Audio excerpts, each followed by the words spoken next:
vakaras. Pastaruoju metu miesto spauda ir televizija daug vietos skiria Vakarų banko problemoms. Šiandien 14 val. Vakarų banko prezidentas Petras Kraftas sukvietė žurnalistus į spaudos konferenciją, prašydamas jų pagalbos. Konferencijos pradžioje prezidentas informavo žurnalistus apie banke susidariusios situacijos priežastis. Absoliučiai nieko rimto atrodo nėra, bet tie visi gamtai viską pradeda kaitinti. Ta mūsų klientūra, mūsų indėlininkus, ir jie po truputį pradeda. Vienas atsima, aš atsima, kitam, taip ir prasideda po truputį tas toks ažiotažas.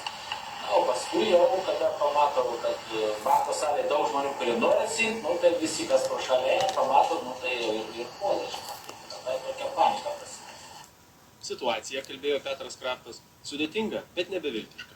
Ir vienintelė išeitis – nepasiduoti panikai ir jokių būdų nenutraukti sutarčių su banku. Tik išmintingas indėlininkų elgesys išsaugos jų pinigus ir patį banką.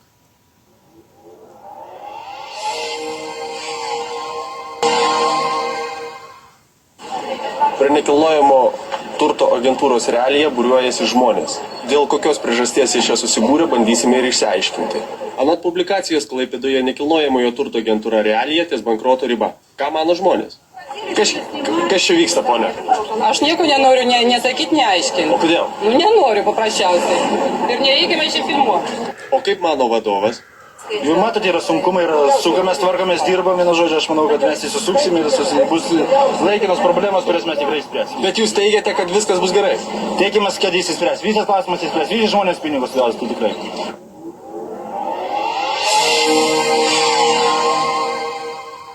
Vakarų banko indėlininkus išgąsdino žinia, jog banko prezidentas Petras Kraftas su visais aktyvais paspruko užsienį. Ar tai tiesa, paklausėme banko viceprezidento Roberto Taraškaus. Aplamai Klaipėdoje, kada girdėsi tokie pokalbiai ir tokias mintis, ką daro ponas Kraftas šeštadienį, ką daro ponas Kraftas sekmadienį, pirmadienį, tai yra taip, jų sklando labai daug šitų gandų. Tačiau 100% tai galima paneigti, nes ponas Kraftas šiuo metu darbuojasi ir prieš gerą valandą pateikė jums interviu ir savo išvadas, ką jis mano ir kaip susiklostė ta situacija Vakarų banke. Tačiau tik šitas interviu neišeis dėl techninio broko, o ponas Kraftas dirba su Lietuvos banku, dirba vyriausybės lygyje, taip, dirba aplamai bankinį darbą ir jis yra vietoje ir tai aš neigiu, nes tai yra vėl žmonių išmislas, kuris ateina iš lūpų lūpas.